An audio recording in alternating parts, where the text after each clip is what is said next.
Dans cette vidéo, je m'adresse aux personnes qui se demandent « Ok, par où je commence ?» Je me sens perdu, je ne sais pas exactement quelle tâche faire, quel objectif sélectionner.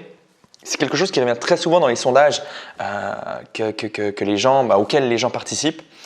J'ai chaque fois un sondage, en fait, une fois que les gens s'inscrivent, par exemple à ma formation continue gratuite, en fait, les gens s'inscrivent.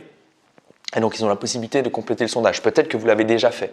Et si vous l'avez fait, je vous remercie. Et en fait, dans les problèmes qui reviennent régulièrement, c'est « je suis perdu, je ne sais pas par où commencer, je réfléchis beaucoup, je ne sais pas par où commencer ma nouvelle année, je ne sais pas par où commencer mon nouveau mois, ma nouvelle semaine, ma nouvelle journée. » Okay. Et en fait, ce qui est intéressant, c'est que si on est un indépendant, on a encore plus ce problème parce qu'on n'a pas les limites qui nous sont données par une entreprise. On n'a pas les limites qui nous sont données par un boss, par un manager, par je sais pas, par un comité de direction, ok, par une charte d'entreprise, par plein de choses. Et quand on est indépendant, finalement, on a beaucoup d'idées, on rencontre d'autres indépendants qui font d'autres choses que nous, qui peut-être ça fonctionne bien pour eux.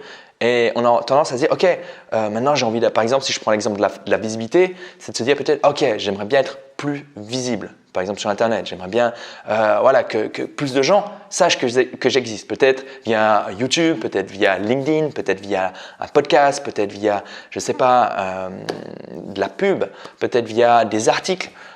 Ou alors en live, c'est-à-dire peut-être qu'il faudrait que je fasse des conférences, peut-être qu'il faudrait que je participe à des conférences, peut-être qu'il faudrait même que j'écrive un livre. Et donc en fait, on ne sait pas par où commencer et tout ce choix, ce qu'on appelle le paradoxe du choix, nous paralyse. Et pour moi, la fausse solution que beaucoup de gens mettent en place, et c'est un piège finalement, c'est ce piège de l'analyse. C'est-à-dire que ces personnes vont se dire « Ok, je vais trouver la solution en réfléchissant plus. » Par exemple, je vais faire l'ikigai, qui est une méthode japonaise finalement pour trouver sa raison de vivre. Ou alors je vais travailler sur mes compétences, je vais faire le listing de ce que j'aime faire, ce pourquoi j'ai du talent, ce pourquoi j'ai été payé ou je suis actuellement payé, et je vais essayer de trouver les similitudes. Ou alors je vais demander à un expert qui m'aiguille. Je vais prendre un coach, je vais prendre un mentor. Okay, et ça peut fonctionner, okay. Ça va nous donner des voix, ça va vous donner des voix. Mais même si vous faites ça, vous aurez encore des options. Ça va peut-être réduire les options à votre disposition, mais vous aurez toujours des options. Et en fait, vous allez vous dire, mais comment savoir quelle est la bonne option? Comment savoir le truc que je dois faire? Comment savoir par où commencer? Okay. Et en fait, pour moi, la solution, c'est de comprendre. C'est déjà de comprendre qu'en fait, vous ne pourrez pas savoir par où commencer parce qu'il vous manque une information et cette information, elle provient de l'action. Cette information, c'est le feedback.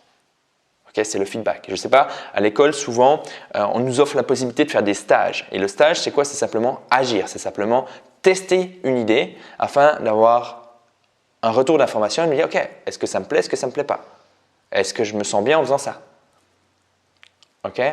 Et donc en fait, quand vous êtes pris dans cette boucle de « je ne sais pas par où commencer », souvent la solution ce n'est pas de réfléchir plus, surtout si ça fait un moment que vous réfléchissez, mais c'est surtout de peut-être vous inspirer dans certaines formations, certains livres, mais de mettre une deadline à votre recherche d'information. Vous dire « ok, je vais chercher de l'information durant un mois et ensuite je vais agir sur les options qui me semblent les plus intéressantes. » Okay. Parce que sinon vous allez tomber dans cette boucle. Donc là, je veux juste voir si je n'ai pas oublié une information importante, parce que j'ai mes notes ici. Donc voilà. Et en fait, quand vous allez commencer à agir, qu'est-ce qui va se passer?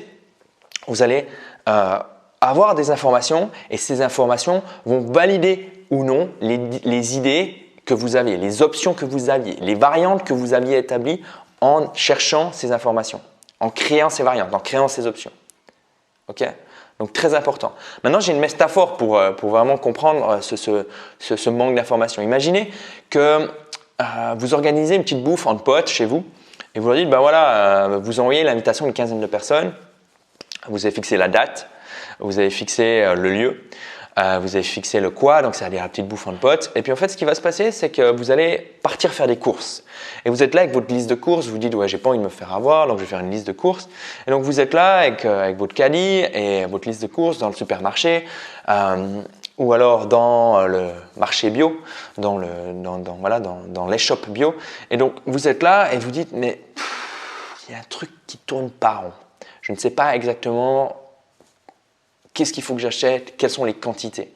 Pourquoi? Parce qu'il vous manque une information. L'information qui vous manque, c'est combien de gens vont venir à mon repas. Alors ça peut paraître logique comme ça, évidemment c'est un exemple tiré par les cheveux, mais ce que je veux dire par là, c'est qu'il manque le combien. Dans ce cas-là, dans ce cas précis, il manque le combien.